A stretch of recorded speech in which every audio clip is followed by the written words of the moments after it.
श्रीमद् भागवत गीता अध्याय 5 कर्मयोग कृष्ण भावनामृत में कर्म। श्लोक संख्या 10।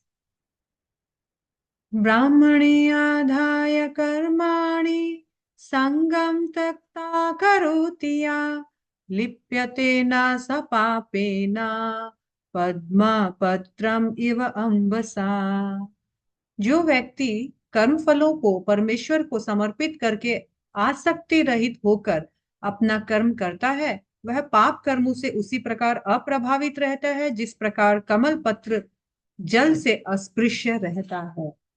हरे कृष्णा। तो यहाँ भगवान पिछले श्लोक में बता रहे थे कि देखिए, ऐसे निष्काम कर्म योगी कर्म करते हुए भी कर्म के बंधन से बंधते नहीं है, चाहे वो चलते फिरते उठते जो भी कर्म करे।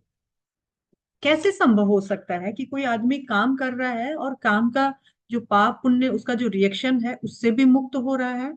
तो भगवान बोल रहे हैं कि देखिए, पूर्व संस्कार के यानी पास्ट लाइफ के जो इम्प्रेशंस है उसके अनुरूप हमें प्रेरणा प्राप्त होती है कि हम कुछ इस भौतिक शरीर से कुछ एक्टिविटीज करें, और ये स्वभावतः ये जो सेंसेस, ये बॉडी या माइंड जो है स्वभावतः उन एक्टिविटीज में एंगेज हो जाता है।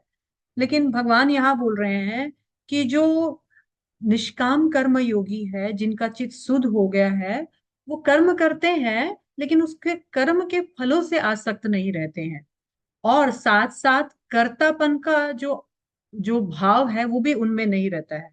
कर्मों को वो परमेश्वर के लिए करते हैं, परमेश्वर को समर्पण करते हैं, और उस कर्म के प्रति जो आसक्ति है उसको भी वो छोड़ देते हैं, और इस प्रकार से पाप पुण्य में लिप्त नहीं होते हैं। भगवान बोल रहे हैं yes, it is possible, it is very much possible.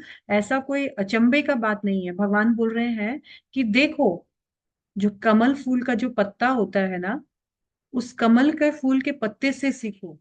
वो कमल फूल का पत्ता सदैव जल में रहता है, लेकिन जल में रहते हुए भी वो जल जो है उस पत्ते को टच नहीं कर सकता है।